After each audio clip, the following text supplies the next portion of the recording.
Hello guys! Magandang araw at kumusta po kayong lahat? For today's video ay eto ngayong araw guys na birthday ng aming papa at surpresa nga namin siya. At ayun guys, first time nga niya na merong handa nga sa birthday niya. Kung hindi pa siya umabot ng ganito ng 70 years old, ay nako, hindi nga siya makatry ng merong handa nga sa birthday. At etong pakana na to ay pakana nga to ng aming isang kapatid na babae guys. Siya lang kasi yung naka-LL sa buhay. Kaya ayun, gusto nga niya nga surpresahan nga si Papa. At ako naman, para naman meron akong ambag guys, ay gumawa nga lang ako ng lumpiang gulay para naman pang dagdag nga sa handa nga namin bukas. At ayun guys, bumili nga lang ako ng gulay. Nakahiwa na nga guys at pagkatapos iyan niluto ko na nga. Para kinabukasan, pagpunta nga namin doon kina mama, ay lulutuin na nga lang. Kasi kung bukas ko pa nga ito gagawin, ay nako hindi pwede baka tanghali na nga ako makarating doon at baka manghuli pa nga ako at hindi na nga tumakain na itong ginawa ko nga na lumpia. At konti lang naman yung gagawin ko nga na lumpia guys. 1 kilo lang na gulay yung binili ko dahil nga hindi nga ako nakapunta kanina sa palengke. Mas maganda kasi doon bumili ng ganito guys sa palengke dahil medyo mura nga yung kilo. Kaysa dito nga sa amin ay nako medyo mahal nga yung kilo. Kaya ayan, no choice ako. Kaya 1 kilo lang yung binili ko. Pagkatapos, tinimplahan ko lang siya ng pampalasa guys. Oyster sauce, magic syrup, konting tuyo at yun lang. At habang niluluto ko nga etong gulay guys, anak ko naman na si Chelsea ay hinimay naman niya etong lumpia wrapper para kapag lumambing na nga tong gulay, mabilis na nga lang akong matapos magbalot. Pagkatapos, fast forward na tayo, kinabukasan na pala to guys. Ayan, sinama ko na nga pala si Cheryl. Kasi nga, sama kasi yung pakiramdam niya guys, kaya hindi ko na siya pinapasok sa paaralan at wala din kasing susundo sa kanila. At siya na naman, pina-absent ko na rin siya. Yung dalawa ko namang anak guys na high school,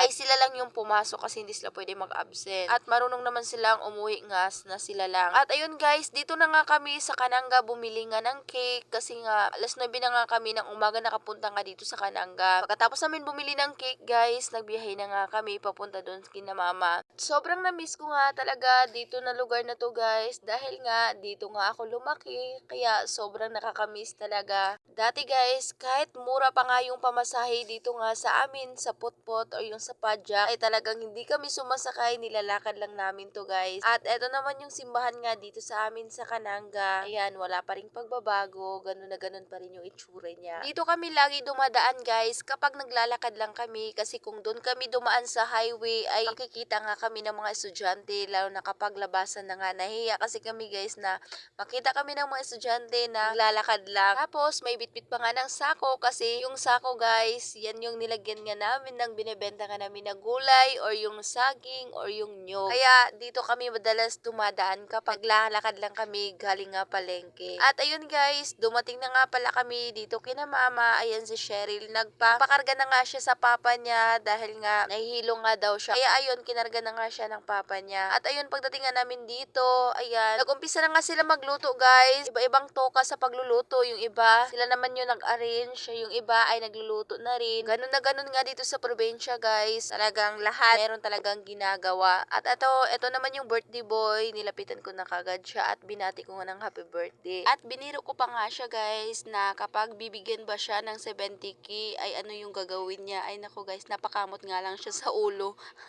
Kasi umabot na nga lang siya sa ganong edad guys, ay hindi pa nga siya nakakahawak ng ganong kalaking pera. At dahil nga nagkulang ng gatas doon sa gagawin namin na salad guys, kaya pumunta na ako dito sa malapit na groceryhan malapit sa kanila. Ayan, naghanap na nga ako dito ng gatas. Pagkatapos, ay sobrang mahal pala ng gatas nga dito guys. Kaya kumuha lang ako ng dalawa. Pagkatapos, kumuha na nga rin ako ng black beans at saka tomato paste kasi yun din yung inutos nga sa akin. At pagbalik nga namin dito, ayan, itong pamangkin ko guys, nahihirapan na nga siya mag-ihip dito nga sa kahoy dahil nga napakalakas naman ng uso kasi. At ayun, ito yung kapatid ko, siya na nga yung nagluluto dito sa lumpia. At si mama na rin, siya na yung nagluto ng humba kasi masarap to si mama magluto ng humba guys. Yung isa ko namang kapatid, siya yung nagluto ng pansit. Mabuti na nga lang guys ay hindi nga umulan ngayon at maganda nga yung panahon at hindi naman masyadong mainit nga dito kina mama kasi marami kasing mga dahon na nga ng saging. Sinapalibutan kasi sila guys ng mga saging kaya hindi masyadong mainit dito kasi dahil nga sa dahon nga ng saging. At ayun guys, nung nakaluto na nga lahat at ito yung naluto namin, etong lumpia, etong carabao stick, pagkatapos etong paklay, balbakwa, adobo, pagkatapos etong humba at pansit. At yung nilagang baboy hindi na namin nilagay dyan sa may lamesa dahil nga wala nang mapaglagyan. Kinuha ko naman yung cake para nga mahipan na nga ni Papa at makapag-umpisa na nga kumain lahat.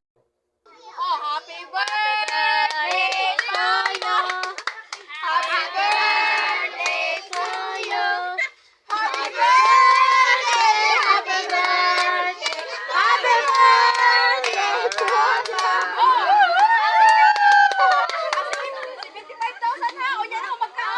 At nung nakantahan na nga namin siya ng happy birthday guys, ay bigla nga siyang napaiyak dahil nga ayun sa sobrang saya kaya napaiyak siya. At ayun, nag-umpisa kagad kumain dahil gutom na nga lahat kasi anong oras na nga yan. Tara, kain po tayo guys. Thank you Lord sa lahat ng blessing. At hindi nga pala kami kompleto dyan guys kasi nga yung iba kong kapatid na lalaki ay may trabaho nga sila. Pagkatapos yung panganay nga namin na kapatid guys, nandun nga nagtrabaho sa Maynila. Kaya ayun, kulang nga kami ng tatlo at kompleto naman kami dito na babae. Yung lalaki lang talaga, tatlong lalaki lang talaga yung kulang dahil nga meron kasi silang trabaho at hindi nga pwede umabsent. At babawi na nga lang daw sila sa susunod.